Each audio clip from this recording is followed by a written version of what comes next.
আসসালামু আলাইকুম সুপ্রিয় দর্শক বন্ধুরা, আমরা আজকে আপনাদেরকে 40 আলুর যে বাম্পার ফলন, সেই বাম্পার ফলন দেখানোর জন্য উপস্থিত হয়েছে আলু খেতে। আসলে এই 40 আলু এই এলাকায় জিআই পণ্য হিসেবে স্বীকৃতি পেয়েছে। এই 40 আলু প্রচুর পরিমাণে এই এলাকায় আবাদ হয়ে থাকে। আমাদের কৃষক ভাইয়েরা এই 40 আলু অত্যন্ত যত্ন সহকারে এবং আনন্দে, মনের আনন্দে 40 আলু চাষ করে থাকে। আমরা আজকে আমাদের এরকম একজন কৃষকের কাছে হাজির হয়েছি যিনি এই 40 আলু চাষ করেছেন। আপনি কতটুক জায়গায় এই 40 আলু চাষ করছেন এবছর? এবছর 4 কাঠা জমিনে 40 আলু চাষ করছি। 4 কাঠা। কত শতক? 40 শতক। অনেক সুন্দর আলু হয়েছে না? জি। আচ্ছা, আলুতে তো এবছর রোগ পোকা নাই, তাই না? এই যে সব পোকামাকড় নাই।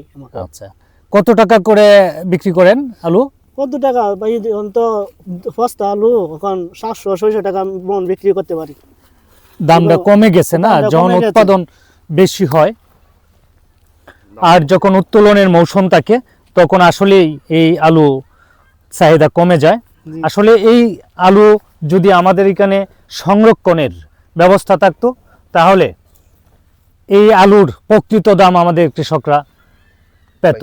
আসলে স্থানীয়ভাবে আমাদের আলু সংরক্ষণের কোনো ব্যবস্থা এখানে নেই। যাই হোক বন্ধুরা, আলু চাষের জন্য যে জমির প্রয়োজন সেই জমি আসলে এই এলাকায় বিদ্যমান।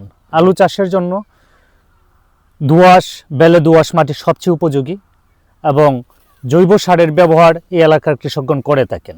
এবং আলুতে খুব একটা রোগ ব্যাধি এই এলাকায় এই বছর হয় নাই। আলুতে যে কিছু রোগ হয়, অতি কুয়াশা, অতি ঠান্ডায় যে রোগগুলি হয় সেগুলি ছত্রাকনাশক জাতীয় ঔষধ, ম্যানকোজেব, মেটালেক্সিল, এজিস্ট্রোবিন এরকম জাতীয় ঔষধগুলি দিয়ে চিকিৎসা করলে আলু এই রোগগুলি ভালো হয়ে যায়। আর পোকা, খুব একটা পোকারও আক্রমণ হয় না।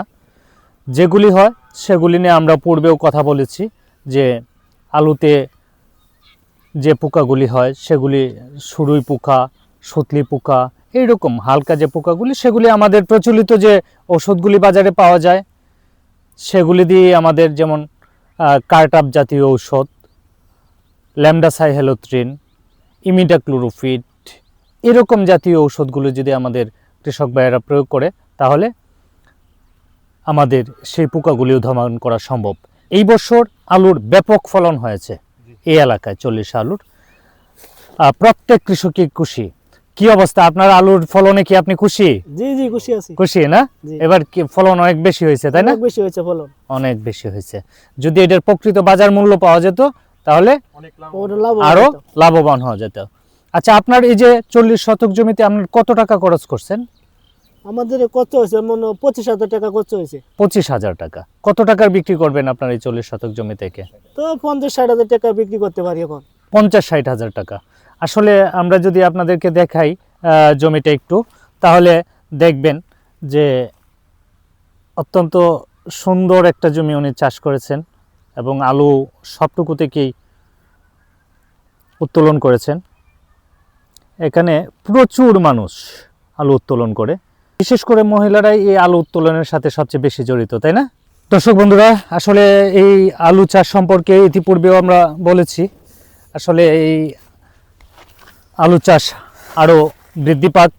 আলু আমাদের এই দেশের সবচেয়ে জনপ্রিয় একটি সবজি, যা সমস্ত কিছুতে আমরা ব্যবহার করে থাকি। যাই হোক, এই আলু উৎপাদন দিন দিন আরও বৃদ্ধি পাবে। পরবর্তী মৌসুমে আলুর উৎপাদন আরও বৃদ্ধি পাক এবং জমি আরও বেশি এই আলু চাষের আওতায় আসুক, গড়ে উঠুক সমৃদ্ধিতে কৃষি। সেই শুভকামনা থাকলো। ভালো থাকবেন সবাই। পরবর্তীতে আবারও নতুন কোনো বিষয় নিয়ে, নতুন কোনো একটি আবাদ বা প্রযুক্তি নিয়ে আপনাদের সাথে কথা হবে। ভালো থাকবেন সবাই। আসসালামু আলাইকুম।